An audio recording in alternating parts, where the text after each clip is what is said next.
Ces colis contiennent des produits interdits dans le monde entier. De quoi échapper à la police, à des choses qui pourraient vous valoir la prison à vie. Je vais tous les tester pour voir si leur interdiction était justifiée. D'abord, je rencontre un pilote de course professionnel pour tester l'un des boosters de performance les plus illégaux.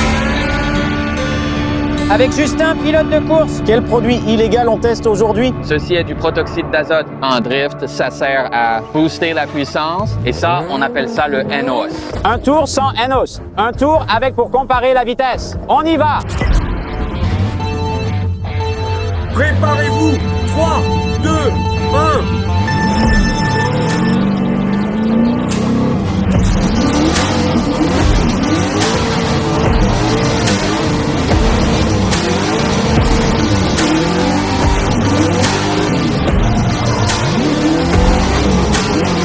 Oh là là! Fou! Sans le NOS! 19,9 secondes! C'est beaucoup trop risqué pour moi quand il met le NOS. On le chronomètre encore. Et ce n'est que le premier des nombreux produits interdits que nous testerons aujourd'hui. Des objets banals qui mènent en prison aux gadgets que la police déteste. On va tout couvrir. Oh, mais le voilà! Wouh! Oh! Oh! Hey! En Australie occidentale, les systèmes de NOS sont interdits sur les voitures de route, même non utilisées. Pourquoi? Le NOS offre un boost soudain, rendant le véhicule instable et dangereux. La police ne peut plus rattraper les fuyards.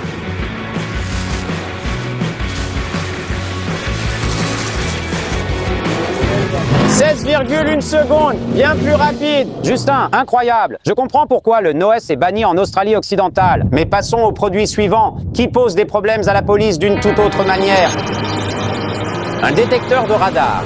C'est censé vous alerter dès qu'il y a un radar de police à proximité, mais ça sonne pour n'importe quoi. Clark, qu'est-ce que ça capte alors? Tout ce qui communique par radio, voiture de police, détecteur de radar ou radio CB. Certains pays les interdisent totalement. En Suisse, par exemple, ils confisquent le détecteur si on vous attrape avec, et vous risquez même des amendes ou de la prison. Regardez, un radar de feu là. Ah, il m'en faut un, oui. Ouais.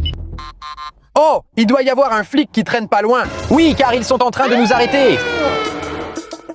Savez-vous pourquoi je vous arrête? Ouais, mais vous ne pouvez pas m'arrêter, vous n'êtes pas un vrai flic. Je le sais à cause du véhicule. Prochain produit illégal, gyrophares et stickers de police. Ils transforment les véhicules en voitures de patrouille. Mais leur achat est légal. Mais si vous les utilisez sur la voie publique, vous risquez des poursuites pour usurpation d'identité et 1 an de prison. Cependant, s'il est marqué véhicule de cinéma et que les feux et stickers sont cachés pendant le transport, c'est légal. De retour chez moi, un colis mystérieux m'attendait déjà. Ok, qu'est-ce que c'est? Plein de points d'interrogation. Une boîte mystère, avec un minuteur dessus. Je dois attendre 8 heures pour l'ouvrir. En attendant la fin du décompte, je teste un autre truc. Devant moi, il y a 3 boîtes. Dans chacune, un pointeur laser différent, de plus en plus puissant. Le but est de voir s'il peut faire éclater ce ballon là-bas. Le premier est ce pointeur laser que j'ai acheté sur Temu. Ces pointeurs laser sont classés en catégorie 1. C'est le type qu'on voit dans les écoles pour les présentations. Idéal pour les écrans ou pour les chats. Mais la question est, peut-il crever un ballon? D'accord, on essaie. Je pointe le laser sur le ballon. Non, il ne se passe rien du tout là. C'est quoi ce délire? C'est inutile. Essayons le suivant. Celui-ci est similaire au type utilisé par les Navy Seals pour les snipers. Ils peuvent atteindre jusqu'à 25 mètres et sont généralement classés en catégorie 2, mais parfois en catégorie 3, car ils peuvent endommager les yeux de près. Eh bien, ça a l'air bien plus fort. Je peux voir le faisceau laser ici, mais la question est, peut-il faire éclater un ballon puissant? Mais ça marche? Rien. Je ne vois absolument aucune fumée, pas la moindre trace. Rien, c'est plus brillant, mais ça ne marchera pas. Enfin, laser de classe 4. Ces pointeurs sont bannis au Royaume-Uni et dans une partie de l'Europe. Mince, c'est lourd. S'ils sont interdits, c'est parce qu'ils peuvent causer des dommages oculaires permanents en moins d'1 seconde. C'est pourquoi on me dit que je dois mettre ces lunettes de protection. Sécurité. Avant de tester ça sur le ballon, testons-le sur ce morceau de carton. Ouah, regardez, ça crame. Ça fait aussi ce bruit dingue. On peut l'entendre fumer. C'est fou. Le ballon n'a aucune chance, mais il n'y a qu'un seul moyen de le savoir. D'accord, je l'aligne. Ouah, c'était dingue. Ça a pris genre 1 seconde. Et c'est pour ça qu'ils sont interdits pour un usage récréatif. Mais on a encore plein d'objets interdits à tester, y compris des jouets pour enfants qui envoient les gens à l'hôpital. Et un truc qui pourrait presque passer pour une arme de destruction massive. Mais d'abord, voyons un pro de MMA. Pour le test suivant. Premier round, montre ton talent. 3, 2, 1, go! Oh! Oh mon Dieu! Ça a explosé, juste ta main nue. Voyons ce qui se passe avec un poing américain. Les poings américains sont interdits partout, faciles à cacher et très dangereux. Prêt? Allez! Oh! Ça s'est cassé net! Trop facile, ça a tout éclaboussé. Quel carnage! Interdit, voilà pourquoi. Merci Zane. Alors, j'ai une boîte de jouets illégaux pour enfants. Vous en reconnaîtrez sûrement. D'abord, les fausses cigarettes. Je m'en souviens quand j'étais petit. On dirait vraiment de vraies clopes. Les petits enfants jouaient à faire semblant de fumer avec. C'est pourquoi elles sont interdites dans des pays tels que la Norvège ou le Portugal. Certains fabricants ont contourné cela en les renommant bâtons de bonbons et en enlevant le bout rouge qui les faisait ressembler à des cigarettes. Suivant. Boule puante. Je ne pense pas qu'on devrait tester ça ici. Allons plutôt tester ça ailleurs. Ces fioles ou paquets en verre contiennent du soufre. On en lâche une, elle casse et ça sent l'œuf pourri partout. Elles ont été interdites dans les écoles car les enfants les utilisaient pour forcer l'évacuation. Et bien qu'elles ne soient pas illégales au Royaume-Uni, le gouvernement en a interdit la vente et la distribution. Oh, c'est dégoûtant.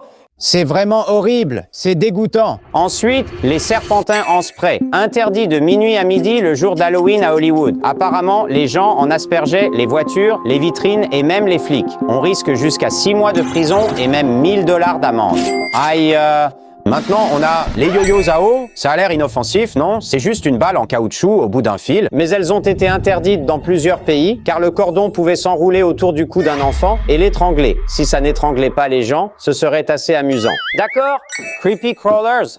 Ça a l'air plutôt cool. Ça existait déjà dans les années 70. On verse de la pâte dans des moules en métal chauffés sur une plaque. Le problème, c'est que les fours fournis pouvaient atteindre 300 degrés. Beaucoup d'enfants se brûlaient en sortant les moules trop chauds. C'est pourquoi ils ont dû interdire cette version et la ressortir avec un design plus sûr.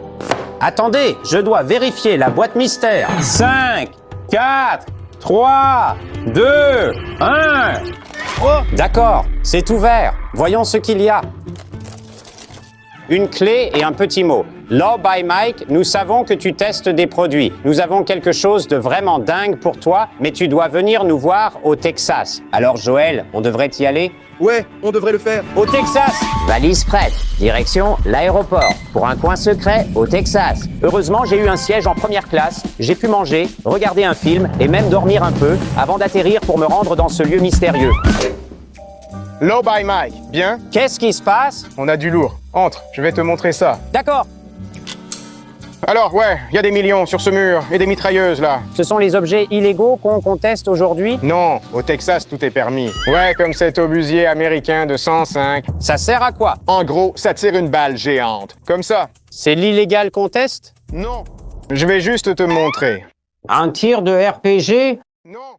Je m'attendais à une boutique de souvenirs, moi. T'inquiète pas, on a aussi des souvenirs, si tu veux. Mais on restaure des véhicules blindés, des engins de la Seconde Guerre mondiale à la guerre froide. Ce sont des engins que les civils n'ont pas. Alors, tu veux savoir à quoi sert cette clé? Oui, j'attendais ça. Cool. On m'a dit ici de ne pas me retourner. J'entends un grondement. C'est quoi ce... Un tank?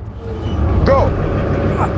Les chars comme celui-ci sont très réglementés dans le monde entier. Dans la plupart des pays, les particuliers ne peuvent pas du tout en posséder. Mais ici, au Texas, les centres de tir agréés peuvent garder des chars fonctionnels pour le loisir, à condition de l'acheter sans canon opérationnel, puis d'obtenir l'autorisation du bureau de l'alcool, du tabac et des armes à feu pour restaurer légalement le canon. C'est dingue ça! Moi en costume dans un char, mais qu'est-ce que je fais là? Tu veux arrêter de jacter et tirer avec ce truc? D'accord mec, c'est parti. D'accord, je te rends ça. Combien de temps ça prend pour tirer? Un quart de seconde. Un quart de seconde? On va viser pile ces vieilles voitures. Merci Drive Tank d'avoir organisé ça. C'est assez fou. Mon cœur bat la chamade là. Si je touche les voitures, abonnez-vous. 2, 1, c'est parti! Oh là là! Waouh! Oh mon Dieu! C'était absolument démentiel. C'était complètement fou. C'était le truc le plus puissant que j'ai jamais approché. Le voyage valait le coup. Abonnez-vous pour une autre vidéo.